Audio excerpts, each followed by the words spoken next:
오늘은 예수님의 생애 마지막 일주일 고난 주간이 시작되는 종려주일이에요. 그렇죠? 종려주일이 뭐냐라고 물었더니요.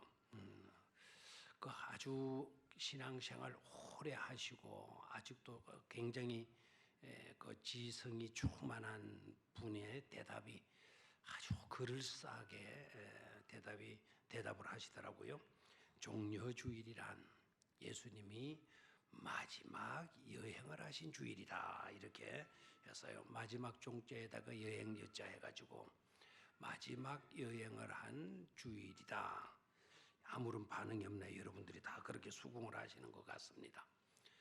사실은 그럴싸한 말이지만 그건 아닙니다. 물론 마지막 여정이기는 하죠. 그러나 종려주일은 수많은 사람들이 예수님이 입성하실 때 종려나무 가지를 꺾어다가 길에도 펴고 그리고 손에 들고 그것을 흔들면서 호산나 호산나 오셔서 우리를 구원해 달라고 외쳤던 그 부르짖음에서 비롯된 이름입니다. 그래서 종려주일 하게 되면 종려나무 가지를 흔들면서 입성하시는 예수님을 환영했다 해서 종려주일이라 이렇게 하는 거죠. 자, 우리 한번 명화 하나를 또 감상해야 되겠죠. 종려주일에 관한 유명한 그림인데요. 이제 우리 스크린에 영상도 아주 선명하게 잘 나오니까 로렌스키라고 하는 사람이 그린 유명한 그림인데 예수님의 예루살렘 입성이라고 하는 타이틀을 붙여가지고 프레스코 유화로 그린 그림으로 유명합니다. 자, 나왔나요? 아직 못 띄었나요? 예. 나귀 새끼를 타고 입성하시는 저 그림을 찾았군요. 내가 그 카톡으로 보낸 그림이 있을 건데, 예, 됐어요. 저 그림을 봐도 돼요. 자, 저 그림을 보면 푸른 옷을 입고 입성하시는 예수님의 모습이 그려져 있어요. 그리고 나귀를 탔는데 어미 나귀를 탔죠. 어미 나귀를 탔죠.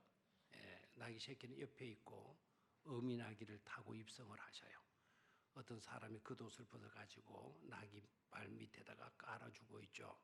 그 뒤에는 종려나무 가지도 있고 저 뒤편에 보게 되면은 한 아이가 종려나무 위에 올라가서 뭐를 꺾습니까? 종려나무 가지 잎을 꺾고 있죠. 그래서 아이는 부지런히 저 일을 하는 거예요. 막 꺾어내려가지고 저게 굉장히 질겨요 또. 뭐 손으로는 절대로 꺾지 못하고 아마 낙 같은 걸로 잘라가지고 뭐 부지런히 던져주겠죠. 그러면 사람들이 그것을 주워가지고 손에도 들고 있고요. 그리고 길에도 깔아주고. 그리고 저 그림의 뒤에 따라가는 홍포를 입은 저 사람이 가룟 유다예요. 가룟 유다. 가룟 유다가 뒤따르고 있고 다른 제자들의 뒤에는 후광이 다 있는데 유다의 뒤에는 후광이 없죠. 제자로서의 사도로서의 영광을 얻지를 못했다 해서 화가는 가룟 유다 아주 그림은 멋있게 의상도 멋있게 화려하게 입혀놓았지만 후광을 둘러씌우지를 않았습니다. 저것은 마태복음을 중심으로 해서 그린 그림이에요.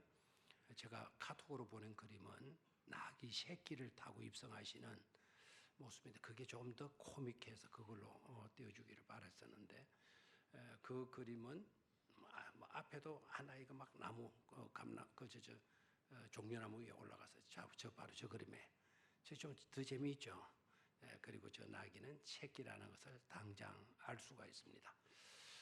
오늘 여러분 덕분에 두 그림을 감상을 했어요. 예수님의 예루살렘 입성하시는 그런 장면입니다.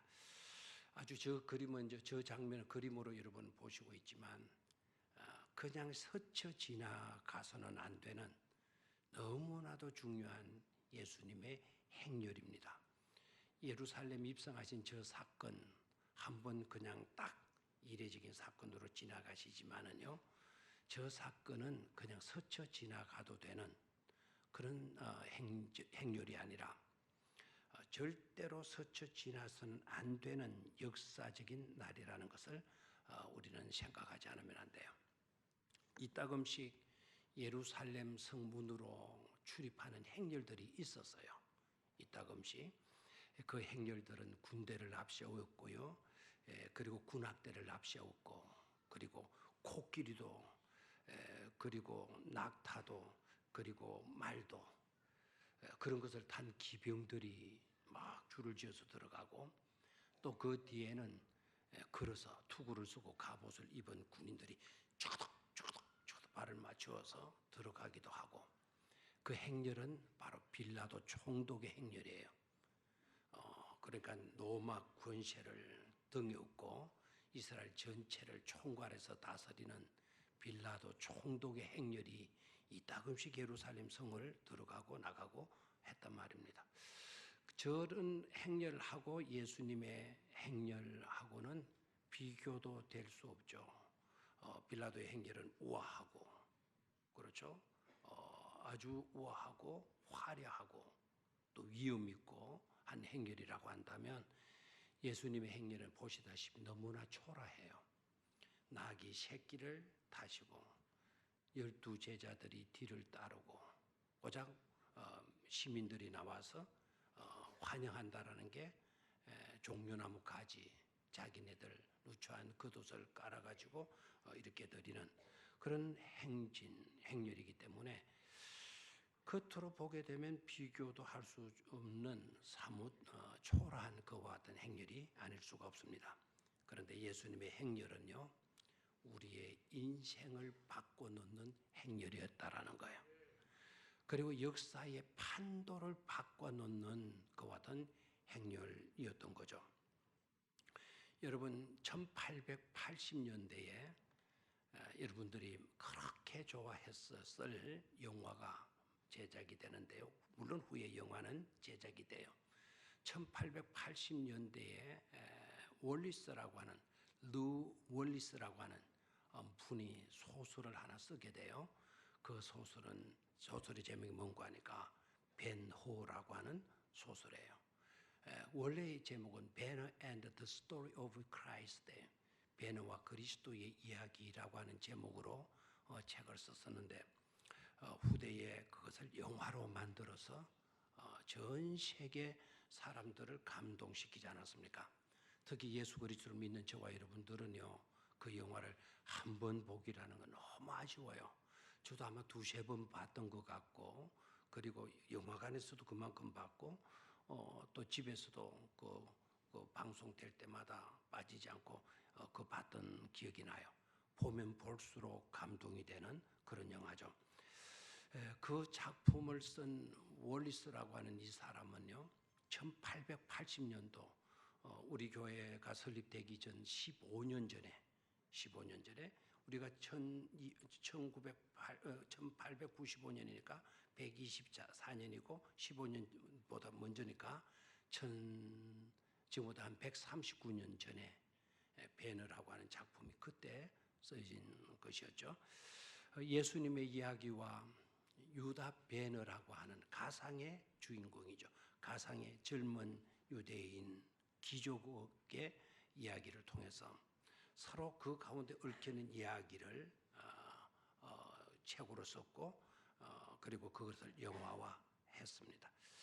에이미 립스라고 하는 사람이요, 그 책을 읽고 감동을 받고 이런 글을 기고를 했어요.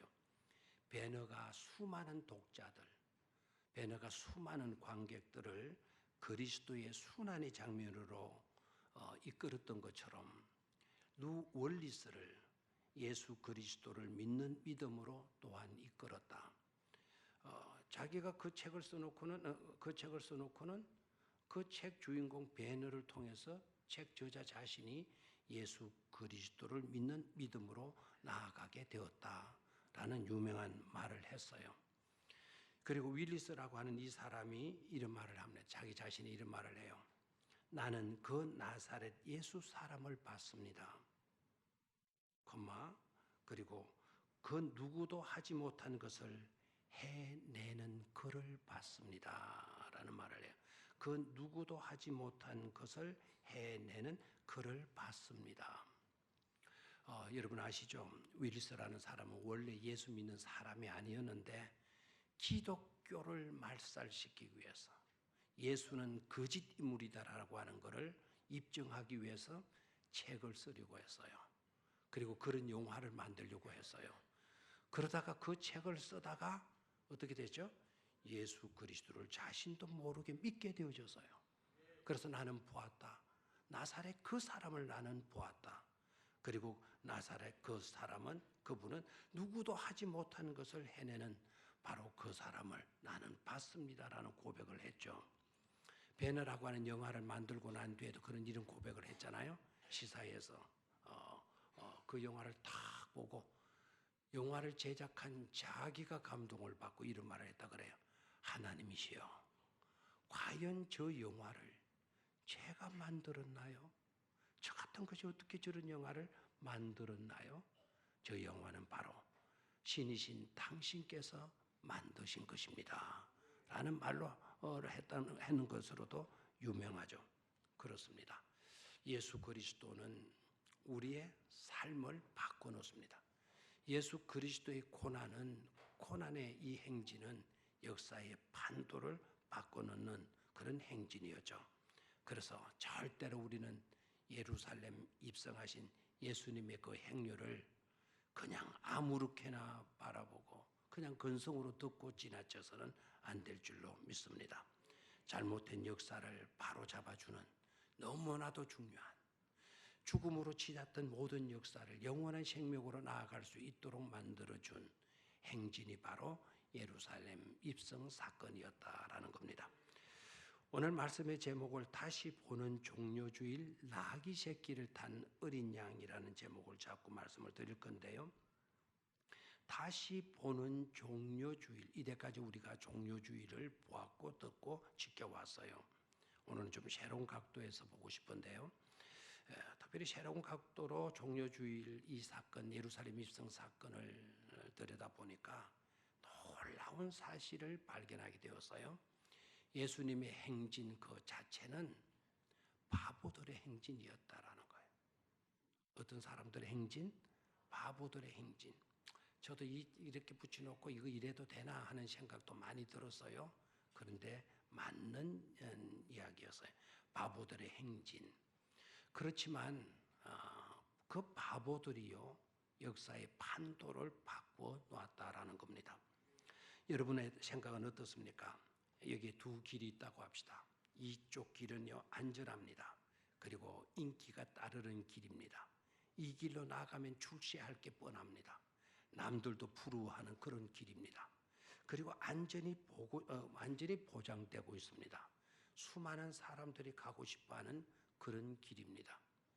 그런데 이 반대쪽에 길이 하나 있는데, 반대쪽에도 하나 길이 있는데 이 길은 불안한 길입니다. 그리고 위험이 따르는 길입니다. 험난한 길입니다. 이 길로 가게 되게 되면 고생 꽤나 하게 되는 길인 것에 틀림이 없습니다. 그리고 이 길의 끝은 죽음입니다. 이러한 두 길이 우리 앞에 놓여져 있다 했을 때 여러분은 어느 길로 가겠습니까? 어떤 길로 가고 싶겠습니까? 대답은 뻔하잖아요. 안전하고 인기가 따르고 남들이 알아주고 성공이 보장되어지는 그와 같은 길을 다들 가고 싶어 하지 않겠습니까? 반대로 여러분들 가운데 아닙니다. 저는 불안하고 위험이 따르고 험난한 길, 그 길로 가게 되면 결코 잘 되지 못하는 그와 같은 길, 결국 죽고 말 그런 길, 저는 그런 길을 갈랍니다. 이런 사람이 있겠어요? 만약에 그런 길을 가려고 하게 되어진다면 저 사람 돌았나 우리 말을 하게 될 겁니다.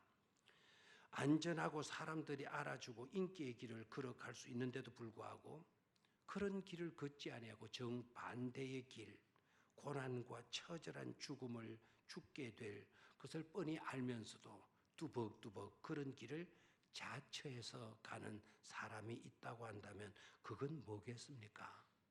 그건 보나마나 바보이지 않겠습니까? 멍청한 사람 아니겠습니까? 그런데 오늘 본문에 바로 그런 사람이 있어요. 바로 그런 분이 누구입니까? 예수 그리스도이시잖아요. 여건을 따져보지도 않고 손에 볼 것을 뻔히 알면서도 그것도 아주 소중한 것을 그냥 불쑥 내어줘 버리는, 내어 주어 버리는 그런 사람이 있다고 한다면 어떻습니까? 그건 뭐겠습니까? 역시 그런 사람이 있다고 한다면 그것도 바보겠죠. 멍청한 사람이겠죠. 내가 가지고 있는 소중한 것을 어떤 모르는 사람이 와서 달라고 하는 겁니다. 빌려달라는 겁니다. 내가 쓰고 좀 돌려주겠다라고 이야기를 하는 겁니다. 우리 집의 호미 정도가 아닙니다. 우리 집의 삽 정도가 아닙니다. 내가 가지고 있는 소중한 것입니다. 우리 집의 가보와 같은 그와 같은 것을 달라고 합니다. 아무런 보증서도 써놓지 않고 알지도 못하는 사람이고 이걸 가지고 가서 어디다 쓰려는지도 밝히지 않고 그렇게 되어졌다고 한다면 선뜻 자기의 소중한 것을 내어줄 수 있겠습니까? 따지도 않고 물어보지도 않고 손익을 따지지도 않고 그냥 불쑥 내어주고 만다고 한다면 역시 그런 사람도 뭐이겠습니까? 바보이지 않겠습니까? 멍청한 사람 아니겠습니까? 오늘 나귀 새끼의 주인이 바로 그런 사람 아니겠어요? 느닷없이 두 사람이 왔어요. 난생 처음 보는 사람들입니다. 와서는 자기 나귀 새끼를 매 있는 나귀 새끼를 푸는 겁니다. 놀래가지고 가서 왜 남의 나귀 새끼를 푸느냐고 물었습니다. 그랬더니 그 사람들이 하는 말은 간단했습니다. 주께서 쓰시고자 합니다. 그 말 한마디 듣고 그럴소 하면서 풀어주는 나귀 새끼 주인. 여러분 우리는 내용을 아니까 쉽게 여러분 그럴 수도 있지 이렇게 생각을 하는지 모르지만 우리가 전혀 모르는 상황에서 모르는 사람이 와서 우리 집 나귀 새끼를 풀어가려고 한다면 여러분 그냥 내주겠어요? 여러분 나귀 새끼라는 것도 뭐 어떤 것인지 잘 우리나라에 말하면 송아지예요. 송아지를 풀어간다고 하면 여러분 그냥 놔두겠습니까? 이 송아지 낳아서 우리가 얼마나 기뻤는데 이 송아지 고이 길러가지고 그간에 빚진 거 좀 갚으려고 계산하고 있었는데 아니면 내 아이들 대학 들어갈 때 학자금으로 쓰려고 이 송아지 키우고 있는데 느닷없이 그 송아지를 끌고 가는 겁니다.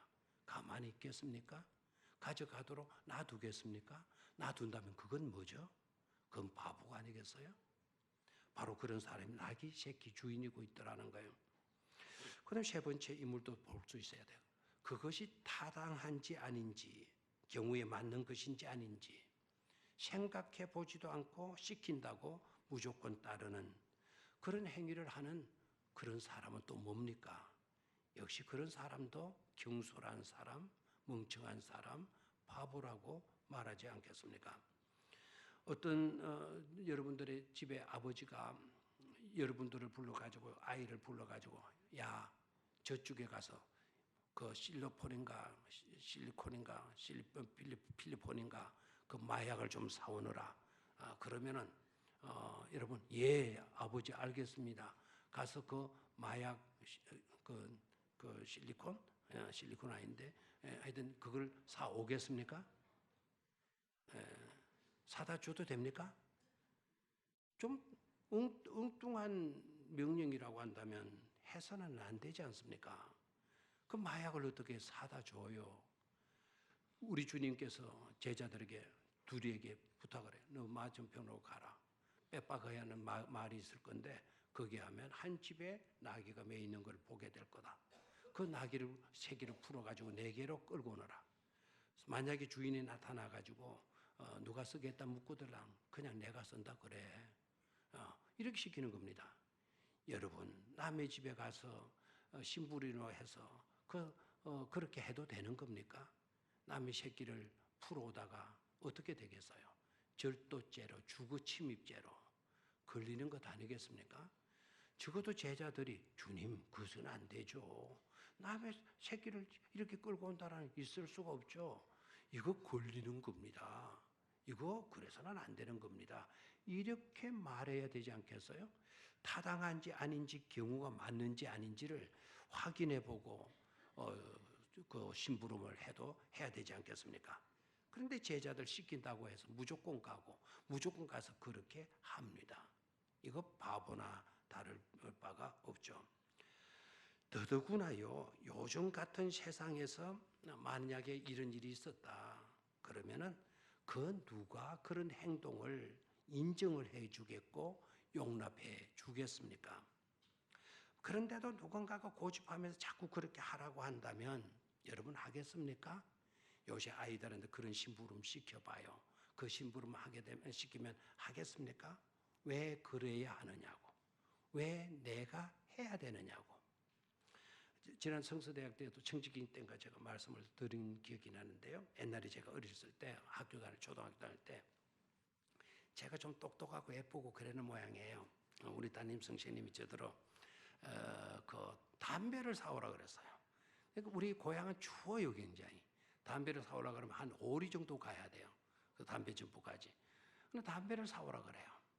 그럼 제가 갔겠어요 안 갔겠어요? 갔어요. 휘바람 부르면서 갔어요. 뭐 신나게 갔어요. 갔다 오면 기가 막 꽁꽁 울고 손발이 꽁꽁 선생님 담배 사왔어요 하고 뭐 갖다 줬어요. 요새 만약에 선생님이요, 너 가서 저쪽에 가서 담배 하나 사와. 그러면은 이 아이들 뭐라 그랬어요? 예, 선생님 기쁘게 가겠어요? 선생님 왜 나한테 시켜요? 왜 나한테 시켜요? 왜 하필 내가 가야 됩니까? 뭐 이러겠죠. 그래도 가 사와 임마. 그럼 집에 가서 저거 엄마한테 일러 바치겠죠. 그럼 엄마가 어떻게 되겠어요?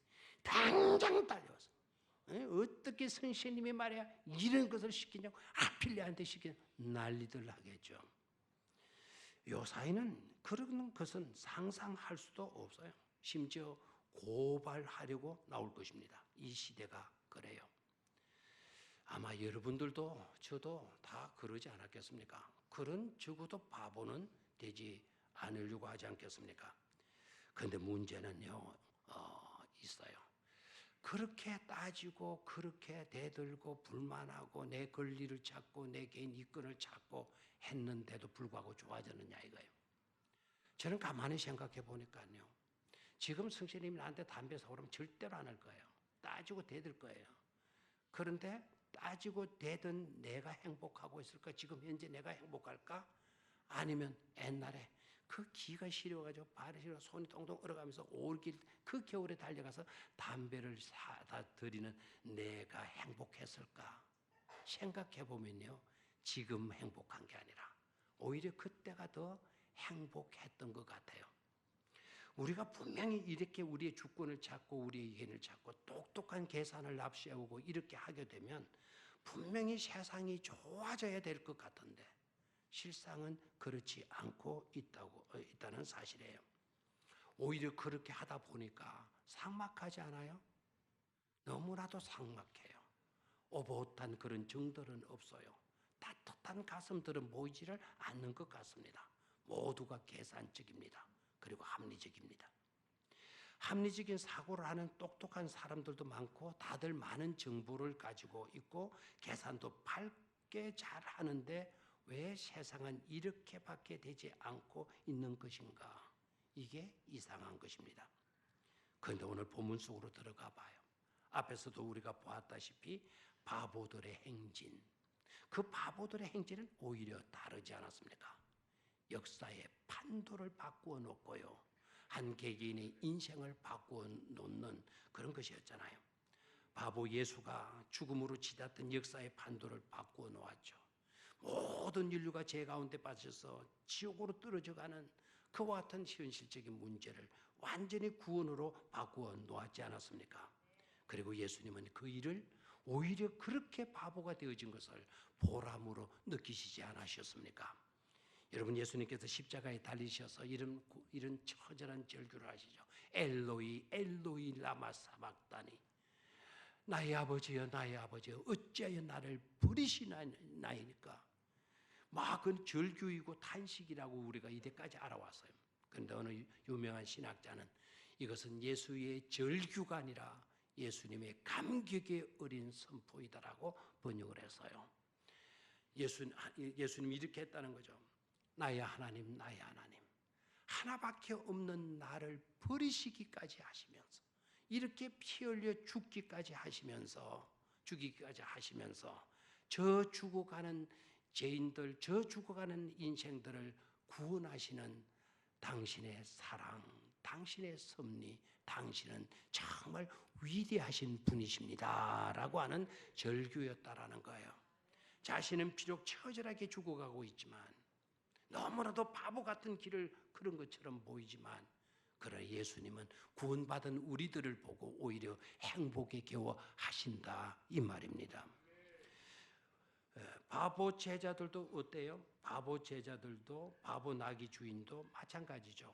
하나님의 언약을 이루는데 한몫들을 한 일들 때문에 그들의 인생은 행복해하고 있지 않습니까? 오늘 이 세상은 똑똑한 자들보다 어떻게 보게 되면 이런 바보들이 필요한 시대가 아니겠는가 하는 생각이 듭니다. 하나님의 뜻을 무시해버리고 자기의 이권을 잡고 자기의 주장만 하고 자기의 개성만 살리고자 하는 그런 똑똑한 천재가 되기보다는 거룩한 바보가 되는 것이 더, 하나님의 뜻을 이루는 일에 거룩한 바보가 되는 것이 하나님이 기뻐하실 일이 아니겠는가 하는 것입니다. 그렇게 믿으시면 아멘 하시기를 바라요. 그리고 좌우에 계신 분들과 함께 인사를 하는데, 하기 싫거든 절대로 하지 마세요. 하고 싶은 분들 하세요. 우리 서로 바보가 됩시다. 그렇게 인사들 나누시기를 바라요.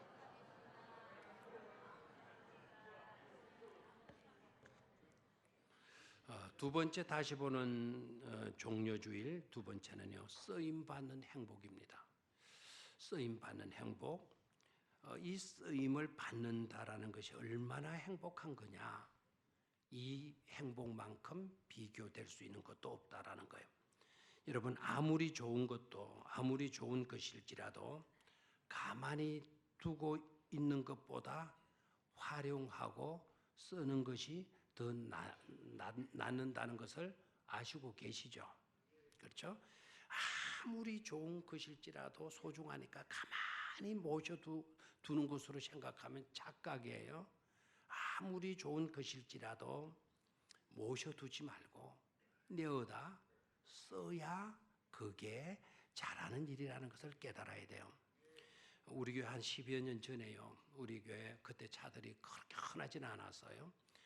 그 가정이 아주 좋은 차를 구입을 했어요. 아주 제법 비싼 차를 구입을 했는데, 그래서 이제 비싼 차를 구입을 해서 잘 타고 다니시겠지 생각했는데, 교회 오실 때도 안 타고 오시고, 어떤 때 타고 다니는 모습을 한 번도 안 봤어요. 그래서 물어봤어요. 어떻게 됐습니까? 그 차. 하니까 집에 모셔놨다는 거래요. 모셔놨다는 거예요. 그래서 그래 한 몇 년이 지났는데요, 물었어요.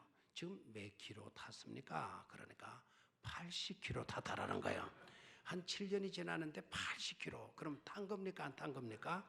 이거 찾아올 때 그 뭐 거리 있고, 뭐 기름주러 갈 때 뭐 아무 거리 있었겠죠. 한 7년 동안 안 탔다는 거예요. 그래서 제가 뭐라는 줄 알아요? 그 차 갖다 뭐라 그러나요? 그 폐차 처분하시라고. 깜짝 뭐라고 말씀을 하십니까? 한번 몰아보세요. 그랬어요?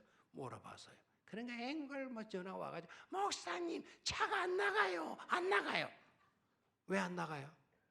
안 쓰고 나다 녹수 들어가지고 안 나가죠.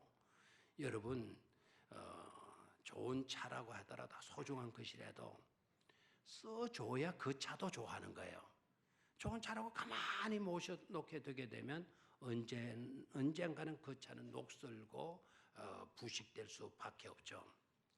존재의 목적을 따라 여러분, 쓰임을 받는다는 것은 크나큰 행복이에요. 내가 왜 여기에 존재하느냐, 그 존재의 목적만 가지고 내가 가만히 있는 것보다 존재의 목적을 이루기 위해서 열심히 살아가는 그것 자체가 중요한 일이 아닐 수가 없다라는 거예요. 우리 교단에 몇 년 전에 소천하신 방지일 목사님이라고 계세요. 그분이 얼마나 부지런한지 몰라요. 새벽 2시에 일어나서요, 목욕 탁 하고 그때부터 성경을 읽고 성경을 주석하는 거예요. 그래, 그분이 평생에 책을 몇 권이나 쓰셨느냐면 58권을 쓰셨어요. 58권. 그분이 한번 저하고 딱 만날 기회가 있었는데, 저하고 울산에서 만났는데, 그분이 저를 얼마나 이쁘게 보시는, 좋게 보시는지 책을 다 쓰고 출판하게 되면 그 앞에다가 사랑하는 나의 제자 유석균 목사에게 해놓고 그 책을 다 보내왔어요.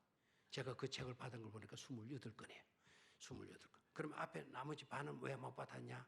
그 이전에 내가 몰랐고 알고 난 뒤부터 보내왔는데 그분이 돌아가시기 전 3일 전에 이런 말씀을 하셨대요. 녹슬어 부식되는 인생이 되기보다 달아 없어지는 삶을 살고 싶었던 거요. 그런 말을 했대요. 녹슬어 부식되는 인생이 되기보다 달아 없어지는 인생, 그런 삶을 살고 싶었던 거요. 평생 그 어르신은 그런 삶을 살아오셨던 것이죠. 여러분 좋아요 안 좋아요? 나같이 한번 따라 하시는 게 좋아요. 녹슬어 부식되는 인생이 되기보다 달아 없어지는 인생이 됩시다. 아멘. 그것도 하나님의 나라를 위해서, 그것도 하나님의 영광을 위해서 달아 없어지는 그런 인생, 그런 일에 쓰임을 받는 그런 인생을 산다고 한다면 그런 인생이야말로 축복된 인생인 줄로 믿습니다. 쓰임받는 행복 말할 수 없어요. 예수님은 하나님의 뜻을 이루시기 위해서 자신을 내놓으셨어요. 그래서 쓰임받는 기쁨으로 충만했던 것이죠. 나귀 주인도 자신의 필요보다 주님의 필요를 위해서 헌신했던 겁니다. 왜 하필이면 나인가? 왜 내 나귀 새끼를 달라고 하십니까? 이렇게 따지지 않고요. 자기가 키운 소중한 나귀 새끼이지만 주가 쓰시겠다, 주님의 일에 필요한 것으로 주어지게 된다면 이건 이것보다 더 나은 일이 없다 해서 헌신한 것 아니겠습니까? 저는 나귀 새끼 주인의 행복을 묵상해 봤어요. 나귀 새끼 주인이 그 하나 키운 그 나귀 새끼가 끌려가는 것을 보고 아이고 아까운 내 나귀 새끼, 아이고 신당 키워놨더니 다 헛탕이네, 헛고생했네, 이랬을까요? 아닙니다. 그렇게 정성스럽게 키운 그 나귀 새끼, 한 번도 자기 등에 짐도 실어본 적도 없고 사람이 타본 적도 없는데 예수님이 딱 타시는데 이 나귀 새끼가 어떻게 철이 들었는지, 예수님이 타시는데도 불구하고 막 몸부림을 치거나 발부둥을 치거나 뒷발질을 하거나 하지 않고 어떻게 그렇게 한 번도 등에 태워보지 않은 이 나귀 새끼가 예수님을 다 태우시고는 그렇게 점잖게 뚜벅뚜벅 걸어가느냐 이 말입니다. 그런 모습을 보고 나귀 새끼 주인이 아까워 나 망했네, 헛고생했네, 이런 생각이 들었을까요? 아닙니다. 부듯한 생각이 들지 않았겠어요. 내가 요물 먹여서, 내가 풀 먹여가면서, 내가 사료하면서 피웠더니 저 나귀 새끼가 저 주님을 모시고 저렇게 장한 모습으로 걸어가다니 대견스러웠으리라 생각을 합니다. 여러분, 하고 보면 이들은 거룩한 바보들이었어요. 주님의 일들을 위해서 쓰임받는 그런 행복으로 넘쳤던 사람, 자신의 것이 없어지는 가운데 있었지만은 그럼에도 불구하고 주가 쓰시겠다고 하는 그런 헌신의 일들로 행복에 겨워했던 그들이 진정 복된 자인 줄로 믿습니다. 좌우에 계신 분들과 다시 한번 이렇게 인사하십시오. 쓰임받는 기쁨을 놓치지 맙시다. 그렇게 인사들 나누시길 바라요. 마지막 세 번째로는 진 풍경을 연출한 예루살렘 입성이었어요. 양이 나귀를 탄 진 풍경을 연출한 장면인데요. 여러분, 세례 요한이 예수님을 보고요, 첫 마디 무슨 말을 하셨는지 아시죠? 보라, 세상 죄를 지고 가는 하나님의 뭐라고요? 어린 양이로다 말을 해요. 예수님을 양으로 말을 해요. 세상 죄를 담당하시고 가시는 하나님의 어린 양이로다. 히브리서 기자도요, 예수님을 속죄 제물로, 속죄 양으로 말씀을 하셔요. 그래서 예수님은 양이신 것이죠. 하나님의 어린 양이시잖아요. 이제 그런 양이신 예수님이 뭐를 타고 가신다고요? 나귀 새끼를 타고 가신다는 거예요. 그러면 여러분 좀 조금 이제 발전시켜서 나귀 새끼 위에 나귀 새끼를 탄 것이 뭡니까? 양입니다. 양이 나귀를 타고 가는 거죠. 저는 아까 로렌스키라는 사람이 아까 저렇게 그림을 그렸는데 제가 이제 그림 실력이 탁월해가지고 그림을 그리는 겁니다. 저는 어떻게 그린 거 하니까 나귀 새끼가 가는데 그 위에 양을 다 그리는 거예요. 양이 다 고삐를 잡고 있는 그런 그림을 그릴 거예요. 이게는 세계적으로 뭐 보나마나 뭐 유명한 그림이 될 것 아닙니까? 그리고 또 여러분 요저 아이디어를 이 영감을 싹 뺏어가서 내가 그려야지 해가지고 쓱 그래요. 여러분 선수 치지 마시기를 바래요. 만약에 누군가가 그린 그림을 갖다면 여러분 탓이라는 거 내가 꼭 그냥 안 했으리라 생각을 해요. 이 진풍경 아닙니까? 양이 나귀를 타고 가는 모습이에요. 맞아요, 안 맞아요? 맞죠. 그 양은 속죄제물. 그냥 양이 아니에요. 내 죄를 대신 질 양. 나를 위해서 죽을 양. 나를 위해서 피 흘려 죽을 희생될 양. 그 양이 나귀를 타고 가잖아요. 나귀는 여러분 평화와 겸손의 상징 아닙니까? 예수님이 정복자로 입성하시는 게 아니에요. 예수님이 정복자로 권세자로 권위자로 위험을 떨치면서 가시는 게 아니고 내 죄를 속하시기 위하여 양이신 예수님이 양인 예수님이 평화와 겸손으로 한 걸음 한 걸음 예루살렘 입성으로 나아가셨다는 것 아닙니까? 그래서 스가랴 9장 9절의 말씀을 우리 한번 같이 읽도록 하겠습니다. 스가랴 9장 9절 화면에 뜰 겁니다. 스가랴 9장 9절. 자, 시작. 시온에 따라 크게 기뻐할지어다. 예루살렘에 따라 절거이 부를지어다. 보라, 네 왕이 네게 임하시나니 그는 공의로우시며 구원을 베푸시며 겸손하여서 나귀를 타시나니 나귀의 작은 것 곧 나귀 쉐끼니라. 아멘. 구원을 베푸시며 겸손하여서 나귀를 타시니 나귀의 작은 것 곧 나귀 새끼니라. 아멘입니까? 양이 나귀를 타고 입성하시는 것에 대한 메시지. 그 메시지의 결론은 바로 뭡니까?